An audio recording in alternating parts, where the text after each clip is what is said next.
तो एक बार फिर से आप सभी का स्वागत है मिनी अटेम्प्ट ई क्लासेस चैनल पर। तो स्टूडेंट्स, मैं आप सभी के लिए इम्पोर्टेंट टॉपिक्स पर अलग अलग तरह की वीडियोस लेकर के अलग अलग इम्पोर्टेंट टॉपिक्स की वीडियोस लेकर के आता रहता हूं। तो उसी सीरीज को आगे बढ़ाते हुए आज हम पढ़ने वाले हैं बहुत ही इम्पोर्टेंट टॉपिक, जिसका नाम है drug of choice related to respiratory system. मतलब आज हम समझेंगे इस वीडियो के माध्यम से, इस लेक्चर से हम ये समझेंगे कि रेस्पिरेटरी सिस्टम से रिलेटेड डिसीज का यदि कोई पेशेंट आपके सामने आता है तो उसके लिए आप ड्रग ऑफ चॉइस क्या रखेंगे, या कोई फिजिशियन जब भी अपनी ओपीडी में किसी पेशेंट को देखता है और वो रेस्पिरेटरी सिस्टम से रिलेटेड यदि कोई डायग्नोसिस बनाता है तो उस समय उसके लिए ड्रग ऑफ चॉइस पेशेंट के लिए क्या रहेगी। तो ये लेक्चर सभी के लिए इंपॉर्टेंट होने वाला है, चाहे वो कोई भी स्टूडेंट फार्मेसी का हो, नर्सिंग का हो, मेडिकल से रिलेटेड कोई भी स्टूडेंट हो, सभी के लिए ये वीडियो इंपॉर्टेंट होने वाली है। यहां तक कि कॉम्पिटिटिव एग्जाम में भी इसमें से सवाल आने वाले हैं, तो वीडियो को बिल्कुल एंड तक देखिएगा, ठीक है। तो क्लास की शुरुआत हर बार की तरह एक पॉजिटिव थॉट के साथ में हम करेंगे, जो आपकी स्क्रीन पर आ रहा होगा। अपनी मेहनत पर भरोसा रखो, किस्मत खुद ही बदल जाएगी। स्टूडेंट्स हमेशा याद रखिए, जो स्टूडेंट मेहनत करेगा वो अपने लक्ष्य को, वो अपनी ड्रीम जॉब को 100% पा पाएगा, क्योंकि किस्मत कुछ नहीं होती है, मेन होती है आपकी मेहनत। यदि आप किस्मत के भरोसे बैठे रहोगे तो कोई भी चीज आपको प्राप्त नहीं होगी। आपको हो सकता है कि आपके लक्ष्य तक आप ना पहुंच पाओ, लेकिन अगर आपने मेहनत नहीं छोड़ी, यदि आप लगातार मेहनत करते चले गए तो आपको 101% आपका लक्ष्य, आपको अपनी ड्रीम जॉब मिल जाएगी, ठीक है। तो सबसे पहले हम बात करते हैं drug of choice of respiratory disorders, जो कि आज का हमारा टॉपिक है। तो बात आती है ड्रग ऑफ चॉइस की। सबसे पहले तो ये बात करेंगे हम ड्रग ऑफ चॉइस होती क्या है। तो first of all, most common substance use for disease या प्रेफर्ड ड्रग। याद रखिएगा, ड्रग ऑफ चॉइस किसे कहते हैं। ड्रग ऑफ चॉइस का मतलब है most common substance use for disease, यानी ऐसी स्पेशल दवाई या ऐसा कॉमन चीज, ऐसा कोई कॉमन सॉल्ट, ऐसी कोई कॉमन दवाई जो किसी बीमारी को ठीक करने के लिए सबसे पहले किसी के दिमाग में आती है, सबसे पहले फिजिशियन के दिमाग में आती है, सबसे पहले हमारे दिमाग में आनी चाहिए, वो है ड्रग ऑफ चॉइस। तो ड्रग ऑफ चॉइस का मतलब क्लियर हो गया। ड्रग ऑफ चॉइस का मतलब ऐसी दवाई जो सबसे पहले, सबसे कॉमनली किसी बीमारी के लिए चुनी जाती है, किसी बीमारी के लिए यूज की जाती है, उन्हें हम कहते हैं ड्रग ऑफ चॉइस। क्लियर हो गया। चलिए अब बात करते हैं हम सबसे पहले जो हमारे सामने आने वाला है, अस्थमैटिक पेशेंट। यदि आपकी ओपीडी में बेटा कोई अस्थमैटिक पेशेंट आता है, यदि फिजिशियन के पास में कोई ओपीडी में अस्थमैटिक पेशेंट आता है तो उसके लिए ड्रग ऑफ चॉइस क्या रहेगी। तो उसके लिए ड्रग ऑफ चॉइस रहेगी थियोफाइलिन। इंपोर्टेंट है, लगा लीजिए, ये क्वेश्चन भी आपके एग्जाम में पूछा जा सकता है। Drug of choice for asthmatic patient.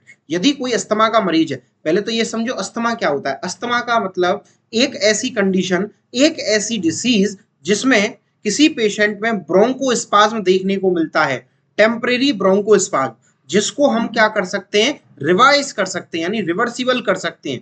कौन सा, याद रखिएगा, दोबारा से बता रहा हूं, रिवर्सिबल ब्रोंकोस्पाज्म होता है इसके अंदर। क्या होता है, रिवर्सिबल ब्रोंकोस्पाज्म, यानी इसको हम रिवर्स कर सकते हैं। ब्रोंकोस्पाज्म क्या होता है, ब्रोंकस का सिकुड़ना। भाई हमारी जो श्वास नली है, यानी जो हमारी ट्रैकिया है, उससे लंग्स को जोड़ने वाली जो स्ट्रक्चर है, लंग्स को जोड़ने वाली जो ट्यूब्स हैं, जो मसल्स की बनी हुई स्ट्रक्चर्स हैं, उनको हम बोलते हैं ब्रोंकस। तो वो जो ब्रोंकस है उनका अगर कॉन्स्ट्रिक्शन हो गया, यदि वो ब्रोंकस सिकुड़ गए यानी स्पाज्म कर गए, तो उस कंडीशन में पेशेंट में अस्थमा की कंडीशन डेवलप हो जाएगी। लेकिन अस्थमा को हम प्रॉपर तरीके से पूरी तरह से ठीक नहीं कर सकते, लेकिन उसका प्रिवेंशन है, बचाव है। यदि अस्थमेटिक अटैक आया है तो उसके लिए हम सबसे पहले पेशेंट को क्या देंगे, थियोफाइलिन देंगे। बेटा क्या देंगे, सबसे पहले थियोफाइलिन देंगे। जो हमारी ड्रग ऑफ चॉइस रहेगी वो क्या रहेगी, थियोफाइलिन रहेगी, याद रहेगा। अच्छा, थियोफाइलिन जो होता है वो करता क्या है भाई, थियोफाइलिन ऐसा क्या करता है जिससे ब्रोंको स्पाज्म जो हो रखा है, ब्रोंको कॉन्स्ट्रिक्शन जो हो रखा है, उसमें रिलैक्स मिलेगा मरीज को। तो जो थियोफाइलिन होता है ना, वो थियोफाइलिन क्या करता है, ये एडिनोसिन नाम के रिसेप्टर को ब्लॉक कर देता है। क्या करता है ये, ब्लॉक दी एडिनोसिन रिसेप्टर। याद रखिएगा, एडिनोसिन नाम का जो रिसेप्टर होता है उसे ये ब्लॉक कर देता है, और एडिनोसिन रिसेप्टर के ब्लॉक होते ही क्या होता है, ब्रोंकस रिलैक्स हो जाते हैं।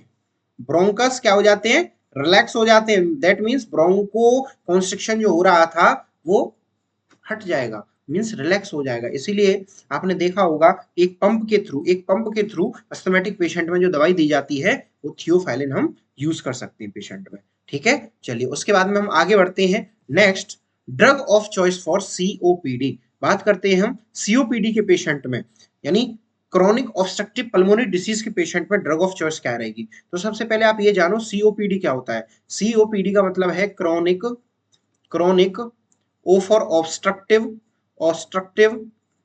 P for pulmonary और D for disease याद रहेगा। क्या था? Chronic obstructive pulmonary disease. क्या है? क्रॉनिक ऑब्स्ट्रक्टिव पल्मोनरी डिसीज, याद रहेगा। ठीक है, क्रॉनिक ऑब्स्ट्रक्टिव पल्मोनरी डिसीज का मतलब क्लियर हो गया। चलिए, अब क्रॉनिक ऑब्स्ट्रक्टिव पल्मोनरी डिसीज इसका फुल नेम है, पूरा नाम है। तो क्रॉनिक से मतलब लंबे समय से, ऑब्स्ट्रक्टिव माने रुकावट, ऑब्स्ट्रक्शन, पल्मोनरी मीन सीधा सीधा कनेक्शन इसका किससे है? लंग से है। और डिसीज माने बीमारी, ऐसी बीमारी जिसमें किसी पेशेंट में लंबे समय से पल्मोनरी ऑब्स्ट्रक्शन देखने को मिल रहा है। तो याद रखिएगा बेटा, सीओपीडी जो कंडीशन होती है, सीओपीडी जो कंडीशन होती है, इसमें दो कंडीशन डेवलप होती है पेशेंट के अंदर। याद रखिएगा, आपके कॉम्पिटिटिव एग्जाम के लिए भी इंपॉर्टेंट है। दो कंडीशन डेवलप होती हैं। कौन कौन सी कंडीशन डेवलप होती हैं? तो पहली कंडीशन होती है क्रॉनिक ब्रोंकाइटिस और दूसरी जो कंडीशन डेवलप होती है वो होती है एम्फाइसेमा। कौन कौन सी? एक क्रॉनिक ब्रोंकाइटिस और एक एम्फाइसेमा। बात आती है बेटा क्रॉनिक ब्रोंकाइटिस क्या होती है। तो क्रॉनिक ब्रोंकाइटिस जो होगी मतलब लंबे समय से किसी भी पेशेंट के ब्रोंकस में इन्फ्लामेशन होना। भाई ब्रोंकाइटिस, आइटिस मींस क्या होता है? Inflammation. That means long term inflammation of bronchus. क्या? इन्फ्लामेशन ऑफ ब्रोंकस, याद रखिएगा। आज हम समझ जाएंगे कि भाई ड्रग्स क्यों दी जाती हैं या ड्रग ऑफ चॉइस क्यों है। सीओपीडी की ड्रग ऑफ चॉइस जो मैं बताऊंगा वो ही क्यों है। ठीक है, तो क्रॉनिक ब्रोंकाइटिस क्लियर हो गया।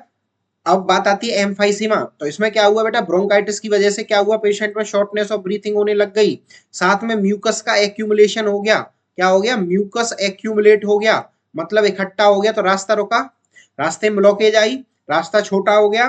ठीक है, सांस लेने का जो रास्ता है वो छोटा हुआ, मीन्स जो पैसेज है, एयर जो पैसेज है वो ब्लॉक हुआ।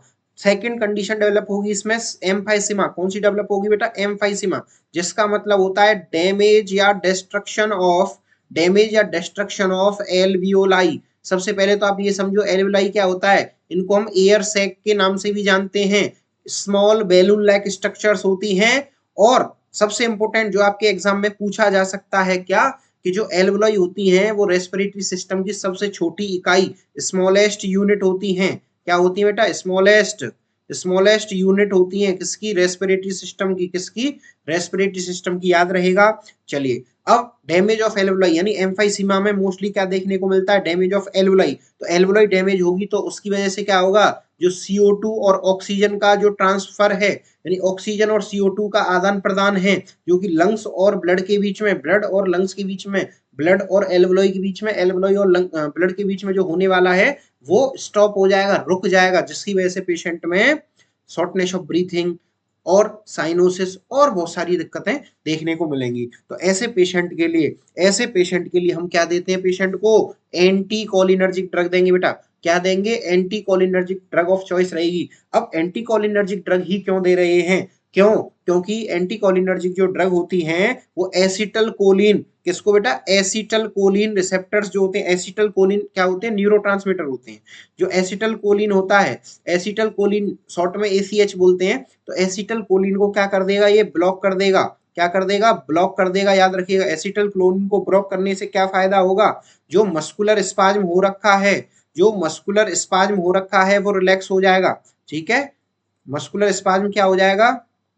रिलैक्स हो जाएगा। याद रखिएगा, मस्कुलर स्पाज्म रिलैक्स हो जाएगा, जिसकी मदद से पेशेंट का जो एयरवे है वो फैल जाएगा और जो रुकावट आ रही थी, जो एयरवे छोटा हो गया था, वो पूरी तरह से खुल गया। अब मरीज को आसानी से सांस लेने में कोई प्रॉब्लम नहीं आएगी। मतलब मरीज अब पहले से अच्छी बेटर तरीके से सांस ले सकता है। समझ गए भाई? सीओपीडी में क्या हुआ था?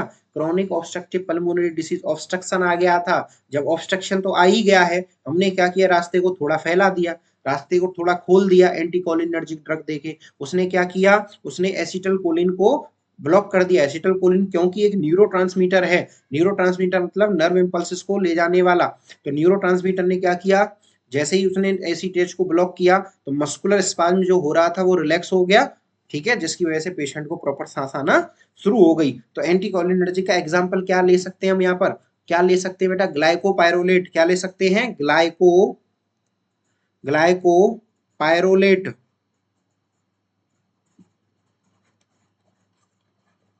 क्या दे सकते हैं मरीज को हम, ग्लाइकोपायरोलेट दे सकते हैं। ग्लाइकोपायरोलेट क्या है, ये एंटीकोलिनर्जिक की तरह काम करते हैं। तो एंटीकोलिनर्जिक ने क्या किया भाई, न्यूरोट्रांसमीटर को भी ब्लॉक कर दिया, जिसकी वजह से मस्कुलर स्पाज्म रुका। साथ में यहाँ पे क्या हो रहा है, मैंने अभी आपको बताया था म्यूकस का एक्यूमुलेशन हो रहा है, बताया था ना, म्यूकस का एक्यूमुलेशन हो रहा है, म्यूकस इकट्ठा हो रहा है ना, म्यूकस जो इकट्ठा हो रहा है, तो ग्लाइकोपायरोलेट क्या करेगा, इस म्यूकस के सीक्रेशन को डिक्रीज कर देगा। साथ में रेस्पिरेटरी सिस्टम में जो भी एक्स्ट्रा सीक्रेशंस हो रहे हैं उनको भी ये ब्लॉक कर देगा, उनको भी रोक देगा।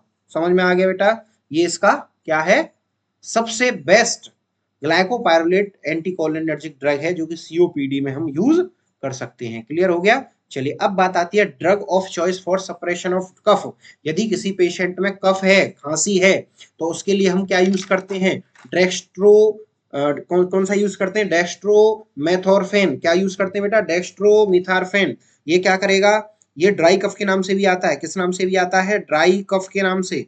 इसकी जो सॉल्यूशन आता है, मीन सिरप आती है, ड्राई कफ के नाम से भी आती है। और साथ में कई सारी जितनी भी बेटा कफ सिरप होंगी, जितनी भी कफ सिरप होंगी, मोस्टली सभी कफ सिरप में ये सॉल्ट आपको मिलेगा, क्योंकि ये क्या करता है, खांसी को कम करता है। क्या करता है, ये खांसी को कम करता है, खत्म करता है। ठीक है, अब बात आती है drug of choice for beta blocker induce bronchospasm.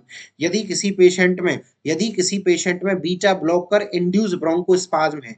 अब सबसे पहले तो ये समझो कि बीटा ब्लॉकर क्या होते हैं। बीटा ब्लॉकर क्या होते हैं, बीटा ब्लॉकर जो होते हैं वो एटिनोलॉल हैं।